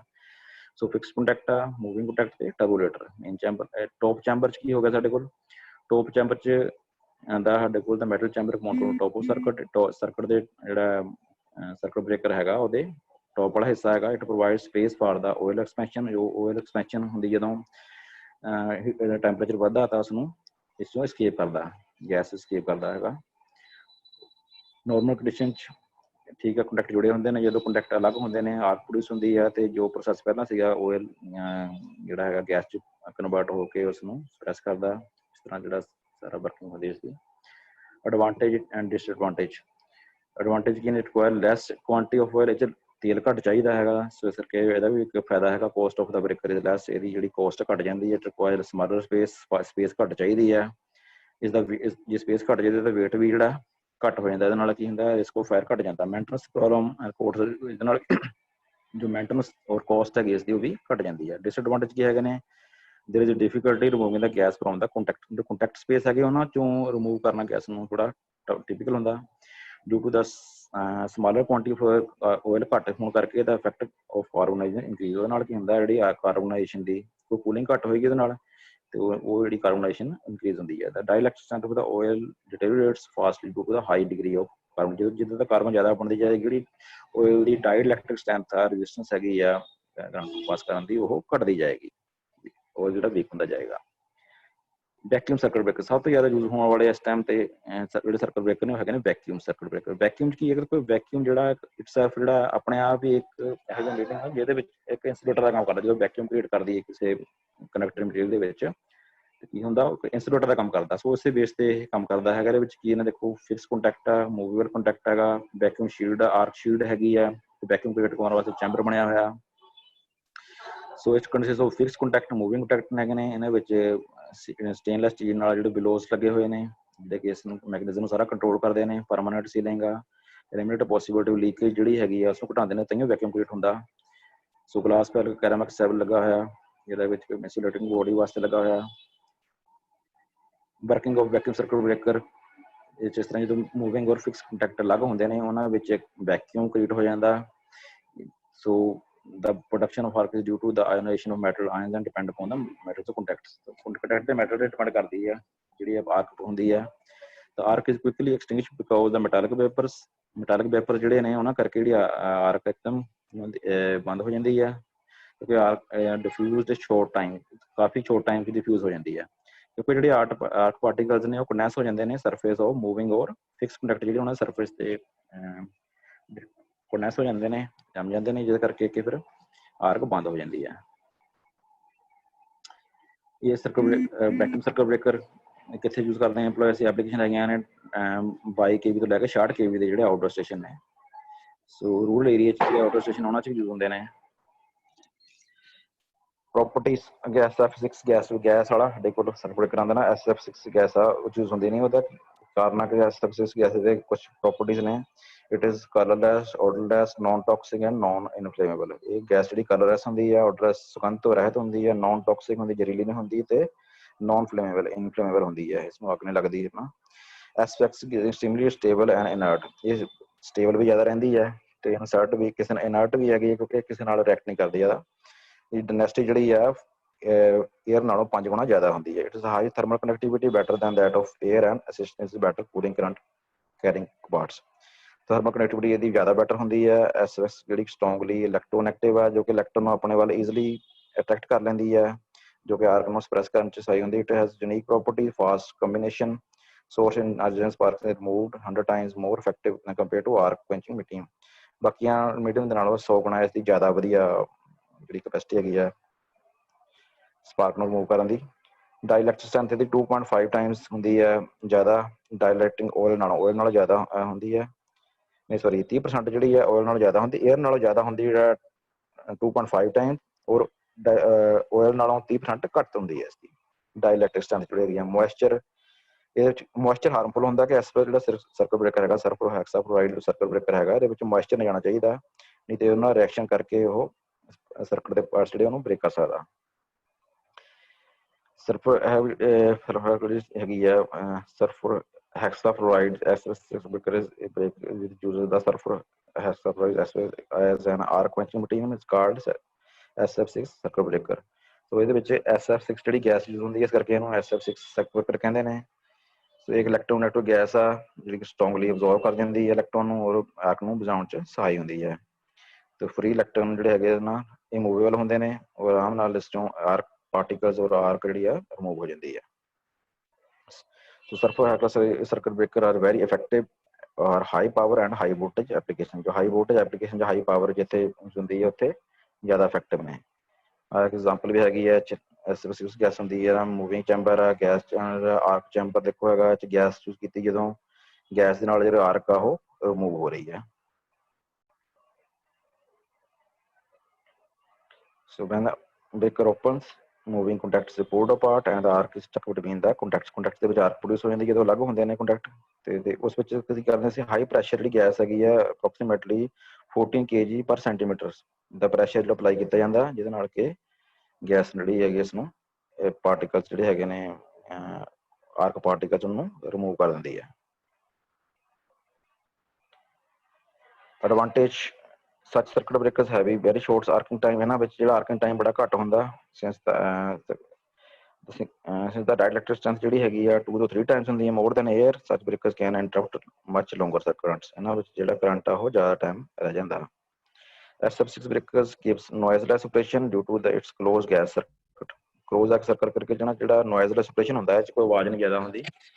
ਸੋ ਐਗਜ਼ੌਸਟ ਜਿਹੜਾ ਇਨਟੇਕ ਕਰਦਾ ਐਟਮੋਸਫੀਅਰ 'ਚ ਆਰਾਮ ਨਾਲ, ਜਿਹੜਾ ਇਸ ਤਰ੍ਹਾਂ ਚਾਰਕ ਹੁੰਦਾ ਇਸਨੂੰ ਆਰਾਮ ਨਾਲ ਐਗਜ਼ੌਸਟ ਕਰ ਦਿੰਦਾ ਐਟਮੋਸਫੀਅਰ ਦੇ ਵਿੱਚ। ਡਿਸਐਡਵਾਂਟੇਜ ਕੀ ਹੈਗੇ ਨੇ, ਇਹ ਗੈਸ ਜਿਹੜੀ ਹੈ ਸੋਫੋਕੇਟਿੰਗ ਹੁੰਦੀ ਹੈ, ਥੋੜ੍ਹਾ ਜਿਹਾ ਇਹਨੂੰ ਕੇਅਰਿੰਗ ਕਰਨੀ ਪੈਂਦੀ ਹੈ। ਇਹਨੂੰ ਆਪਰੇਟ ਕਰਨ ਲੱਗਿਆ ਜੋ ਆਪਰੇਟਿੰਗ ਪਰਸਨ ਆ ਉਸਨੂੰ ਕੇਅਰ ਰੱਖਣੀ ਪੈਂਦੀ ਹੈ, ਬਕਾਇਦਾ ਮਾਸਕ ਲਗਾਉਣਾ ਪੈਂਦਾ। Internal moisture in the circuit breaker is very harmful, it causes several failures. So ਇਸ ਕਰਕੇ ਜਿਹੜੀ ਆ ਕੁਛ ਫੇਲਰਸ ਵੀ ਹੋ ਸਕਦੀ ਹੈ ਇਹਦੇ ਨਾਲ। SFC ਦੀ ਲੀਕੇਜ ਨਹੀਂ ਹੋਣੀ ਚਾਹੀਦੀ, ਉਹ ਟੈਂਕ ਵਗੈਰਾ ਪ੍ਰੋਪਰ ਮੈਂਟਸ ਹੋਣੀ ਚਾਹੀਦੀ ਉਸਦੀ। ਇੰਟਰਨਲ ਪਾਰਟ ਜਿਹੜੇ ਇਹਦੇ ਕਲੀਨ ਹੋਣੇ ਚਾਹੀਦੇ ਆ, ਮੈਂਟਨਸ ਔਰ ਕਲੀਨ ਡਰਾਈ ਇਨਵਾਇਰਮੈਂਟ ਹੋਣਾ ਚਾਹੀਦਾ ਹੈਗਾ, ਕਲੀਨ ਇਨਵਾਇਰਮੈਂਟ ਹੋਣਾ ਚਾਹੀਦਾ ਹੈ। Special facility require for transmission and maintenance of the quality gas, ਤੇ ਇਹਦੀ ਖਾਸ ਕੇਅਰ ਰੱਖਣੀ ਪੈਂਦੀ ਹੈ।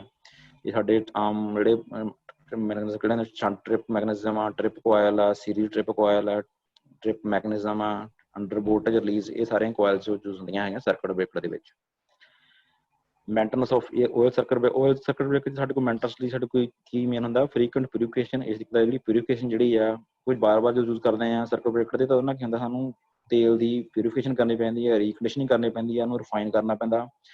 ਜੇ ਤੇਲ ਦਾ ਲੈਵਲ ਘੱਟ ਜਾਏ ਉਸਨੂੰ ਰੀਫਿਲ ਕਰਨਾ ਪੈਂਦਾ। ਜੋ ਲੀਕ ਪ੍ਰੂਫ ਕੋਈ ਹੈਗੀ ਆ ਉਸਨੂੰ ਵੀ ਸਹੀ ਰੱਖਣਾ ਪੈਂਦਾ ਕਿ ਲੀਕੇਜ ਵਗੈਰਾ ਨਾ ਹੋਵੇ। ਸੋ ਇਹ ਜਿਹੜਾ ਇੱਕ ਓਇਲ ਸਰਕਟ ਬ੍ਰੇਕਰ ਹੈਗਾ, ਇਸ ਦੇ ਮੇਨ ਜਿਹੜੀ ਹੈਗੀ ਆ, ਜਦ ਸਮੇਂ-ਸਮੇਂ ਤੇਲ ਜਿਹੜਾ ਚੇਂਜ ਕਰਦੇ ਰਹਿਣਾ ਚਾਹੀਦਾ ਹੈਗਾ। ਇਹਦਾ ਇੱਕ ਮੇਨਟੇਨੈਂਸ ਹੈਗੀ ਓਇਲ ਸਰਕਟ ਬ੍ਰੇਕਰ ਦੀ। ਏਅਰ ਸਰਕਟ ਵਿੱਚ ਵੈਕਿਊਮ ਹੈਗੇ ਨੇ, ਉਹਨਾਂ ਵਿੱਚ ਕੀ ਦਾ ਮੇਨਟੇਨੈਂਸ ਹੋਏ। Air circuit and vacuum circuit breaker are found at various hello ਹਾਂਜੀ ਸਰ। ਸਰ ਟਾਈਮ ਓਵਰ ਹੋਇਆ ਜੀ। ਬਸ ਹੋਣ ਲੱਗਾ ਜੀ, ਮੈਂ ਮੇਨ ਇਹੀ ਕਰਨ ਲੱਗਾ ਸੀਗਾ, ਲਾਸਟ ਪੈ ਗਿਆ। ਠੀਕ ਹੈ ਜੀ, ਹਾਂ ਬਸ ਐਂਡ ਕਰ ਦਿਓ ਜੀ। ਹਾਂਜੀ ਹਾਂਜੀ ਠੀਕ ਹੈ ਜੀ। ਪ੍ਰੋਡਿਊਸ ਜਿਹੜਾ ਚੈਂਬਰ ਜਾਂ ਏਅਰ ਚੈਂਬਰ, ਸਾਨੂੰ ਕੰਪਰੈਸ਼ਰ ਹੈਗਾ, ਇਸਨੂੰ ਨੀਟ ਐਂਡ ਕਲੀਨ ਰੱਖਣਾ ਚਾਹੀਦਾ।